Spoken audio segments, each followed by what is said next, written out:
గమ్యం ఒక్కటే, ఇంజనీరింగ్ నుంచి యానిమేషన్ వరకు ఎన్నో కోర్సులతో అత్యుత్తమ విద్యను అందిస్తోంది KLH యూనివర్సిటీ. నమస్తే, నేను Kavitha. Welcome to I dream news and నిజాలు. భారతదేశంలో అత్యంత ప్రతిష్టాత్మకంగా కీలకంగా భావిస్తున్నటువంటి 5 రాష్ట్రాలకు సంబంధించినటువంటి ఎన్నికలు పూర్తయిన తర్వాత ఎగ్జిట్ పోల్ సర్వేలు కూడా బయటకు వచ్చాయి. కాకపోతే గతంలో మాదిరిగానే ఎగ్జిట్ పోల్స్ నిజంగా నమ్మొచ్చా, రిలయబుల్గానే ఉన్నాయా, పబ్లిక్ పర్స్నే అవి చూపించాయి. ఎందుకంటే ఒక స్ట్రాటజీ చేసినటువంటి పోల్ సర్వే ఇంకొకరు చేసినటువంటి పోల్ సర్వేకి డిఫరెన్సెస్ అనేవి కనిపిస్తున్నాయి. కాబట్టి ఎగ్జిట్ పోల్స్ అనేవి ఎగ్జాక్ట్గా పబ్లిక్ పర్ల్స్ని రిజల్ట్ని చూపిస్తున్నాయి. మనతో పాటుగా ఉన్నారు సీనియర్ జర్నలిస్ట్ సురేష్ కొచ్చతిల్ గారు. సార్ నమస్తే. నమస్కారం. సో బోల్డ్ అంత హైప్ అనేది కనిపించింది, ఒక సస్పెన్స్ అనేది కనిపించింది, ఒక థ్రిల్లర్ లాగా అనిపించినటువంటి ఈ 5 స్టేట్స్ ఎగ్జిట్ పోల్ సర్వేలు మీ దగ్గర ఏం చెప్తున్నాయి, ఎలా ఉన్నాయి అవి? స్వింగ్ అవుతుందండి. ఒక ఫాస్ట్ బౌలర్ స్వింగ్ చేస్తున్నట్లు స్వింగ్ అవుతుంది. అన్ప్రెడిక్టబుల్. ఒకవైపు 2-3 స్టేట్స్ ప్రెడిక్టబుల్ ఉంది. ఒకటి Tamil Nadu, okay, that's predictable as DMK. దాంట్లో కారణాలు ఉన్నాయి. నేను ఈ ఎగ్జిట్ పోల్ చేసిన వాళ్ళతో కూడా మాట్లాడినప్పుడు వాళ్ళు చేసిన టైంలో, ఎందుకంటే తమిళనాడు ఎలక్షన్ అయి కొన్ని రోజులు అయ్యేప్పుడు, so they were able to do at next round and third round of exit polls. Most of ఇప్పుడు ఇవాళ జరిగిన సెకండ్ ఫేజ్కి మీకు ఎక్కువ టైం ఉండదు. వెస్ట్ బెంగాల్లో పొద్దున్న చేసిన వాళ్ళని ఆఫ్టర్నూన్ దాకా తీసుకొని సాయంత్రం 3-3:30 తర్వాత కట్ ఆఫ్ చేసేస్తారు వాళ్ళు. దాని తర్వాత వాళ్ళు రిజల్ట్స్ కంపైల్ చేయడం మొదలు పెడతారు. సో ఆబ్వియస్లీ వెస్ట్ బెంగాల్ కొంచెం అక్కడిక్కడ ఉంటుంది. కానీ వెస్ట్ బెంగాల్లో మెయిన్లీ మనకు తెలిసిందే మమతా బెనర్జీ గెలవడానికి కారణం 126 స్థానాలు ఉన్న కోల్కతా, హౌరా, హుగ్లీ, నార్త్, ఇది మన దగ్గర ఉన్న చాలా మటుకు డిస్ట్రిక్ట్స్, దాని చుట్టుపక్కల ఉన్న డిస్ట్రిక్ట్స్ అంతా, పర్గనాస్, నార్త్ పర్గనాస్, సౌత్ పర్గనాస్ అన్నీ తీసుకుంటే 126 స్థానాలు ఉన్నాయి. ఇది మమతా బెనర్జీతో ఎప్పుడు ఉంటుంది, ఎక్కడ వెళ్ళదు. దాంట్లో భద్రలో కమ్యూనిటీ అంటే ఎస్సీ కమ్యూనిటీ వాళ్ళు ఉన్నారు. దాని తర్వాత ముస్లిమ్స్ ఉన్నారు.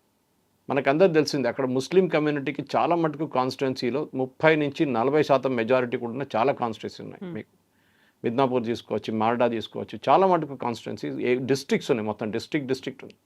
వేరే బీజేపీ స్ట్రెంగ్త్ అంతా నార్త్ బెంగాల్లో ఉంది. కొంచెం జార్ఖండ్ వైపు ఉన్న, బీహార్ వైపు ఉన్న అక్కడ కొంచెం ఉందని. కానీ most of the strength is north, అంటే కలింపాంగ్ కానీ డార్జిలింగ్ కానీ మిగతా అలీపూర్ ద్వారా ఆ ఏరియాస్లో ఉందన్నమాట. సో మమతా బెనర్జీ రిటైన్ చేసుకుంటే ఈసారి కారణం దానికి ఏం చెప్తున్నారంటే బేసిక్లీ ఆమె దగ్గర ఉన్న పట్టు, దట్ ఈస్ ఉమెన్ ఓటర్స్. ఇంకోటి రెండోది బెంగాలీ అస్మిత, ఆమె అదొక మేజర్గా ఎక్స్ప్లాయిట్ చేసుకుంది. ఇంకోటి మూడోది ఆమె ఇచ్చిన ఫ్రీబీస్. అది ప్రతి దేశంలో, ప్రతి స్టేట్లో, ప్రతి కంట్రీలో, ప్రతి మన దగ్గర ఉన్న కాన్స్టిట్యున్సీలో కూడా పనిచేస్తుంది. అది ఎలక్షన్ గెలవాలి అంటే వాళ్ళకి ఏదో చూపించాలి. అది మన ఒకటే భారతదేశం ఒకటే కాదు, బయట కూడా నడుస్తుంది. మన దేశంలో కూడా ప్రతి స్టేట్లో ప్రతి ముఖ్యమంత్రి అది ప్రామిస్ చేశారు, దాని మీద గెలుపు పొందారు. మహారాష్ట్ర ఉండొచ్చు, మధ్యప్రదేశ్ ఉండొచ్చు, ఎక్కడ హర్యానా ఉండొచ్చు, బీహార్ ఉండొచ్చు. దీంట్లో తప్పు పట్టలేదు. ఓకే, స్టాలిన్ కూడా అదే చేశారు. స్టాలిన్ వైపు మీరు చూస్తే చాలా మటుకు మమతా బెనర్జీ మనం చూస్తే బీహార్లో జరిగిన పోల్స్ తర్వాత ఒక సెమీఫైనల్ లాగా చూసుకుంటున్న బిఫోర్ ఉత్తరప్రదేశ్ జరిగే పోల్ ఇది. మమతా బెనర్జీ చాలా ప్రెస్టీజియస్గా తీసుకున్నారు దీన్ని, ఆబ్వియస్లీ, ఎందుకంటే ఆమె లైఫ్ అండ్ డెత్ సిచ్యువేషన్ ఇది. గెలుస్తుంది కానీ మెజారిటీ తగ్గిపోతుంది అంటున్నారు. ఓకే, ఒక అటువైపు నుంచి కొంతమంది అంటున్నారు కాదు, ఆమె చాలా క్లోజ్ ఉంటుంది టు కాల్ ఫర్ కాంటెస్ట్ అంట. సో అక్కడ ఉన్నప్పుడు మనం చూస్తుంటే కూడా నాకు వచ్చిన ఈ ఫిగర్స్ ప్రకారం చూస్తే మ్యాజిక్ మార్క్ మనం వెస్ట్ బెంగాల్లో చూడాలంటే అది ఉంటుంది మన దగ్గర 148 ఇస్ కట్ ఆఫ్ పాయింట్ అన్నమాట. సో అక్కడ బీజేపీ కూడా దగ్గరకు వస్తున్నారు కానీ నాట్ ద విన్నింగ్ పాయింట్. అదే సమయం టీఎంసీకి బీజేపీకి 40 సీట్ల డిఫరెన్స్ ఉంటుంది. మీరు లాస్ట్ టైం చూస్తే కవిత గారు, బీజేపీ టీఎంసీకి 10% ఓట్ డిఫరెన్స్ ఉండే.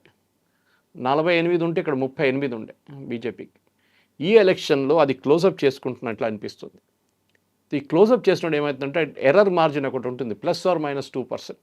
టీఎంసీకి 46 చూపిస్తున్నారు, బీజేపీకి 42 చూపిస్తున్నారు. సో స్వింగ్ అవుతుంది అక్కడిక్కడ.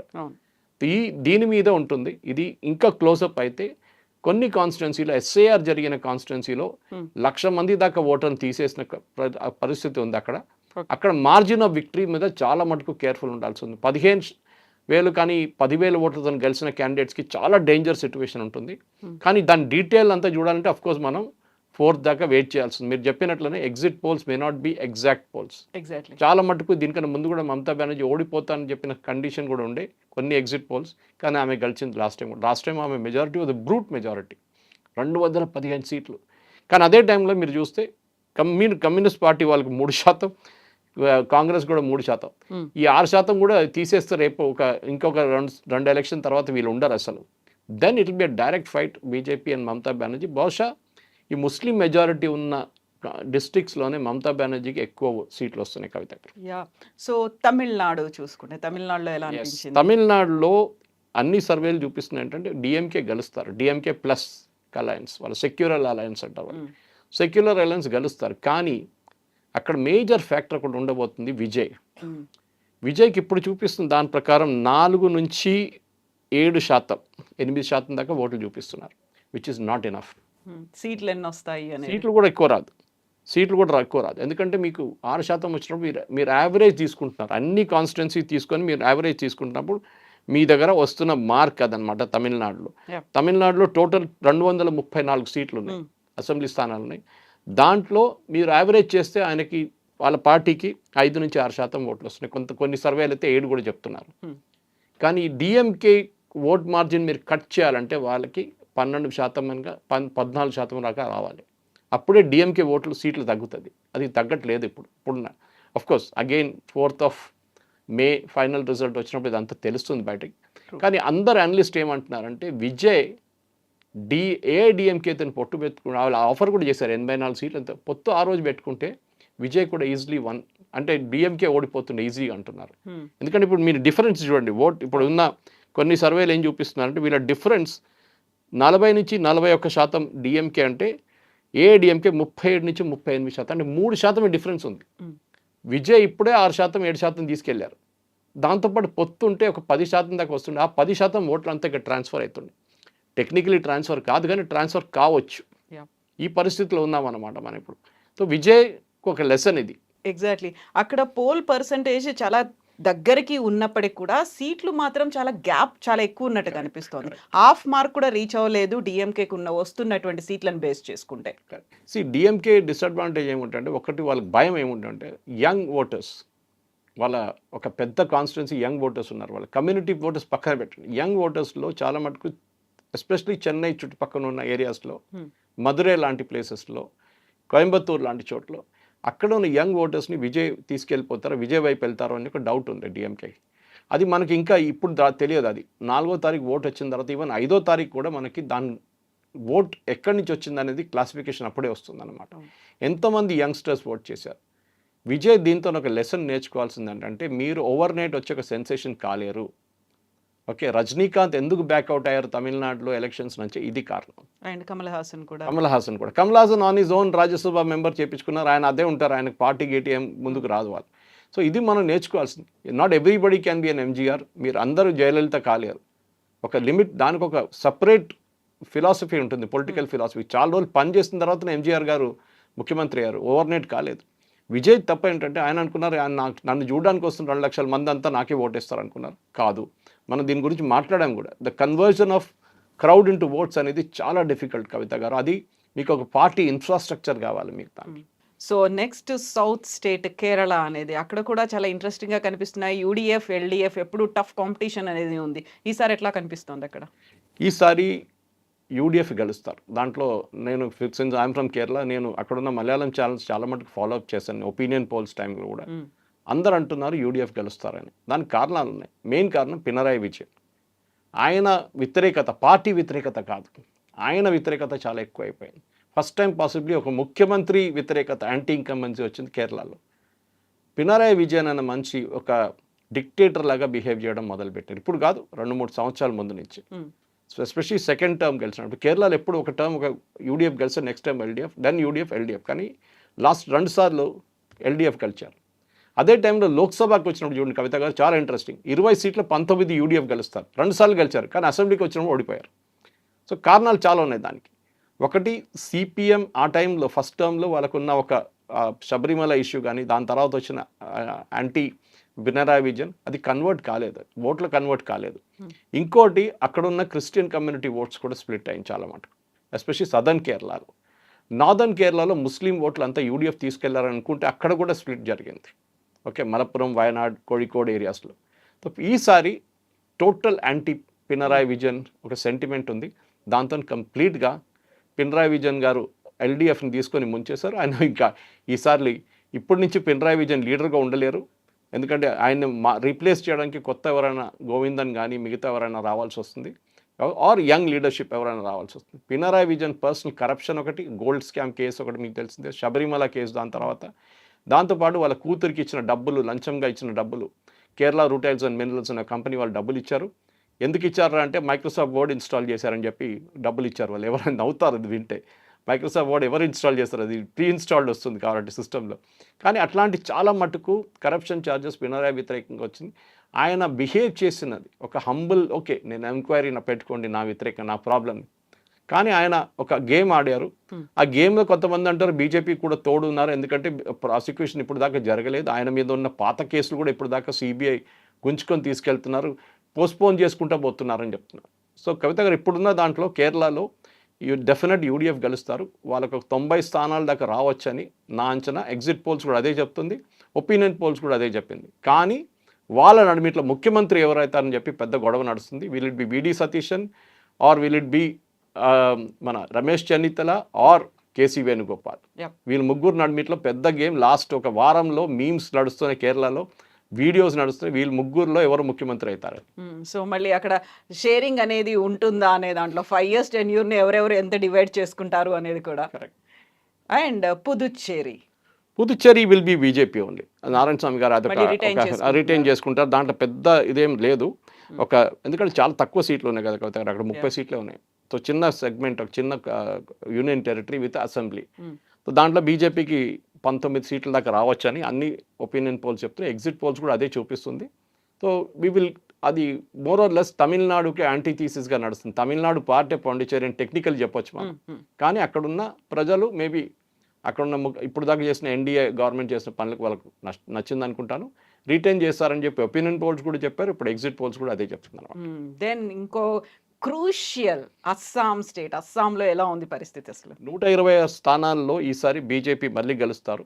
I think purely Himanta Biswa Sharma, ఒక కాంగ్రెస్ లీడర్ బీజేపీకి వచ్చి ఎట్లా పట్టు తీసుకున్నారు అని మన అందరు ఎగ్జాంపుల్ ఉన్నది, రాహుల్ గాంధీకి ఉన్నది అది. హిమంత బిశ్వ శర్మని కుక్క బిస్కెట్ తినిపించారు, దాని రిజల్ట్ ఇవాళ కూడా కనిపిస్తుంది. నార్త్ ఈస్ట్లో చాలా పవర్ఫుల్ లీడర్గా వచ్చారు. ఆయన మీద చాలా మటుకు పర్సనల్ ఆరోపణలు చేయడానికి పవన్ ఖేరా లాంటి వాళ్ళు ట్రై చేశారు, కానీ అదంతా బ్యాక్ ఫైర్ అయింది.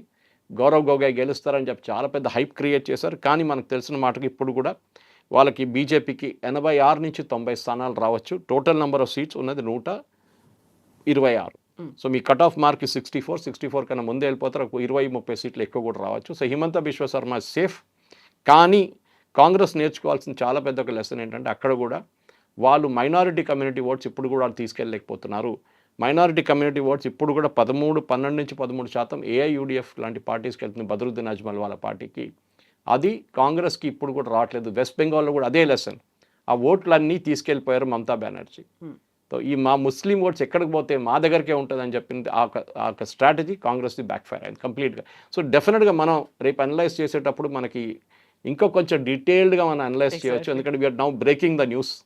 ఇప్పుడు ఎగ్జిట్ పోల్స్ వచ్చినప్పుడు బ్రేక్ చేస్తున్నాం, కానీ ఇవాళ రాత్రికి రేపు పొద్దునకి మనకు ఇంకా చాలా మటుకు డీటెయిల్స్ వస్తుంది బయట. దాని తర్వాత ఆఫ్ కోర్స్ 4th వెయిట్ చేయాల్సిందే.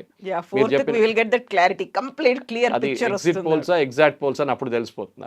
సో ఇప్పటికి వచ్చినటువంటి ట్రెండ్స్ ని బట్టి చూస్తే తమిళనాడులో స్టాలిన్ గవర్నమెంటే మళ్ళీ అక్కడ ఉండబోతోంది, అస్సాంలో మళ్ళీ అదే గవర్నమెంట్ ఉంటుంది, పుదుచ్చేరిలో అదే గవర్నమెంట్ వస్తుంది, అండ్ కేరళ అది కొంచెం డౌట్ఫుల్ గా ఉంది పినరాయి విజయన్ కి వ్యతిరేకంగా. కేరళలో దేర్ ఇస్ నో డౌట్, అది కూడా clear, absolutely no doubt, it is UDF అక్కడ. అండ్ వెస్ట్ బెంగాల్ కి సంబంధించి అక్కడ ఏమన్నా కొంచెం ఇదర్ ఉదర్ అలా అవుతుందా, లేకుంటే అది కూడా అక్కడ ఇదే ప్రాబ్లం. అక్కడ ఈ 126 స్థానాలు నేను అనలైజ్ చేసి చూసాను. నా దగ్గర 120 మొత్తం అన్ని కాన్స్టిట్యున్సీస్ డేటా 2011 నుంచి ఎవరు కలుసుకుంటూ వస్తారంటే బీజేపీ ఎక్కడ లేని బీజేపీ చాలా మంచి పొజిషన్కి వచ్చారు, చాలా మంచి position. Even in this election అదే పొజిషన్కి వస్తారు వాళ్ళు. ఎందుకంటే 2 సీట్లు కూడా లేని బీజేపీ 211 నుంచి ఎక్కడ దాకా వచ్చారు చూడండి. ఇప్పుడు 77 వచ్చారు లాస్ట్ ఎలక్షన్, 77 వచ్చి ఈసారి వాళ్ళకి 120 కూడా రావచ్చు, 110 కూడా రావచ్చు వాళ్ళకి. దే ఆర్ ఇంప్రూవింగ్, కానీ టైం పడుతుంది. మమతా బెనర్జీని ఓవర్ నైట్ మీరు డిస్ప్లేస్ చేయలేరు అనే చాలా మటుకు బీజేపీ. ఒకటి major weakness is the Muslim vote bank. అది కాంగ్రెస్ తీసుకెళ్ళిపోతే బీజేపీకి బాగుంటుండే, ఎందుకంటే ఓట్ స్ప్లిట్ అవుతుండే, ఆర్ ఎంఐఎం అట్లీస్ట్. అది కూడా జరగలేదు ఈసారి. అది ప్రాబ్లం. బీజేపీ కన్సాలిడేటెడ్గా ముస్లిమ్స్ అందరూ మమతా బెనర్జీకే ఓటేస్తున్నారు. ఆ సిపిఎం ఓటు ఉండే ముందు ఇది, ఆ సిపిఎం ఓటు ఇప్పుడు మమతా బెనర్జీకి కంప్లీట్గా ఎండ్ బ్లాక్ ముస్లిం ఓట్ బ్యాంక్ వాళ్ళు ఆమెకి ఓటేస్తున్నారు. ఇంకోటి ఆమె స్కేర్ క్రియేట్ చేశారు. చాలా మటు బెంగాలీస్ ఢిల్లీలో పనిచేస్తున్న వాళ్ళు, ముంబైలో పనిచేస్తున్న వాళ్ళు, గాజియాబాద్లో పనిచేస్తున్న వాళ్ళు, బీహార్లో పనిచేస్తున్న వాళ్ళు, ఈవెన్ హైదరాబాద్లో పనిచేస్తున్న బెంగాలీకి ఏం చెప్పి, మీరు ఓటు వేయకపోతే మీకు నెక్స్ట్ టైం మీ పేరు లిస్ట్లో ఉండదు అని చెప్పి సార్ ఉంది కాబట్టి వచ్చింది. చాలా మంది బస్సులలో, ట్రైన్లలో ఇక్కడ నుంచి బయలుదేరారు. వాళ్ళు ఓట్లు ఎక్కడ పోదు వాళ్ళది. కానీ వాళ్ళ ఒక ఎంతో ఎస్ఐఆర్ క్యాంపెయిన్ మీద ఒక నెగటివ్ ఇమేజ్ ఆమె తీసుకొచ్చింది. ఇది బీజేపీ నెక్స్ట్ టైం మీ పేర్లు తీసేస్తారు మీరు ఓటు వేయకపోతే. సో చాలామంది వచ్చి ఓటేశారు. దాంట్లో చాలామందికి భయం ఏంటంటే, మనతో ఇంకొక రూమర్ మీరు మాకు ఓటు వేయకపోతే, టీఎంసీకి ఓటు వేయకపోతే నెక్స్ట్ టైం బీజేపీకి వస్తే మీ ఓట్లు తీసేస్తారు మళ్ళీ అని. సో ఆ రెండు నెగటివ్స్ అది మమతా బెనర్జీకి ఒక పాజిటివ్గా మారిపోయింది. సో స్పెషల్ ఇంటెన్సివ్ రివిజన్ అయింది, ఆ తర్వాత ఉమెన్ బిల్ అయింది, అండ్ నియోజకవర్గాల డీలిమిటేషన్, వీటన్నిటి తర్వాత వచ్చినటువంటి ఈ 5 రాష్ట్రాల ఎన్నికలు అనేది చాలా క్రూషియల్. ఇది డిసైడింగ్ ఫ్యాక్టరా, లేకుంటే మోదీ వైపు ఉన్నారా, బీజేపీ వైపు ఉన్నారా, regional parties key role play చేస్తున్నాయా అనేది దీంట్లో డౌట్ లేదు. బికాస్ సౌత్ బీజేపీకి ఎక్కువ, except for Karnataka and bit of Telangana, బీజేపీకి ఎక్కువ పట్టలేదు. అన్నామలై ఫ్యాక్టర్ ఒకటి ఉండే, అన్నామలై గారు ఉంటే ఏం జరుగుతుండే అని. అది ఇంకా మనకి ఎలక్షన్ చాలా క్లియర్గా తెలిసిపోతుంది. ఆ ప్రశ్న యంగ్స్టర్స్ దగ్గర అడిగిన చాలా మంది అన్నారు, అన్నామలై ఉంటే బీజేపీకి ప్రాస్పెక్ట్స్ ఉండే, కానీ ఏఐడిఎంకేతో పొత్తు ఉండకపోతుండే. AIADMK was very very clear, అన్నామలైని తీస్తేనే మేము పొత్తు పెట్టుకుంటామని చెప్పేసి. అది బీజేపీ లీడర్షిప్ తప్పు చేశారా, లేకుంటే ఒక లాంగ్ టర్మ్ వ్యూ తీసుకున్నారని మనకు చూడాల్సి వస్తుంది. బీజేపీకి 3-4 సీట్లు దీంట్లో వచ్చి it is not going to make a major impact. 10-15 సీట్లు కలిస్తే బీజేపీకి ఏఐడిఎంకే పొత్తు పనికొస్తుండే. కానీ అన్నామలై గారు బిల్డప్ చేసిన 18% ఓటు, ఆయన టైంలో బిల్డప్ చేసిన ఓటు, అది బీజేపీ ఇంకా పెంచుకుంటే 24 దాకా తీసుకెళ్తే ఏఐడిఎంకేకి ఆల్టర్నేటివ్గా డెఫినెట్లీ బీజేపీ ఇప్పుడు కాకపోతే 10 సంవత్సరాల తర్వాత అన్నామలై లీడర్షిప్లోనే ఉంటుంది.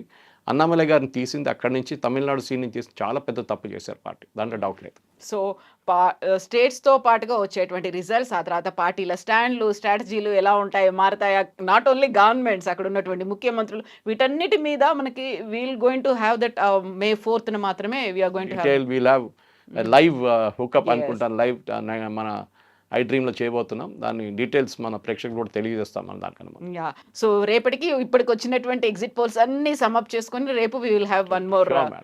Thank you so much. Thank you. And for more videos, Please subscribe to iDream channel. Subscribe to iDream Media. Please subscribe to iDream. Please subscribe to iDream. Please subscribe iDream. And please subscribe to iDream. For more videos, subscribe to iDream. please like, share and subscribe to the channel. Congratulations, iDream. Subscribe to iDream. Subscribe to iDream. So subscribe to iDream Media. iDream ki iDream team andarki huge congratulations. Please subscribe iDream Media. Please subscribe to iDream. Subscribe iDream. Please subscribe to iDream.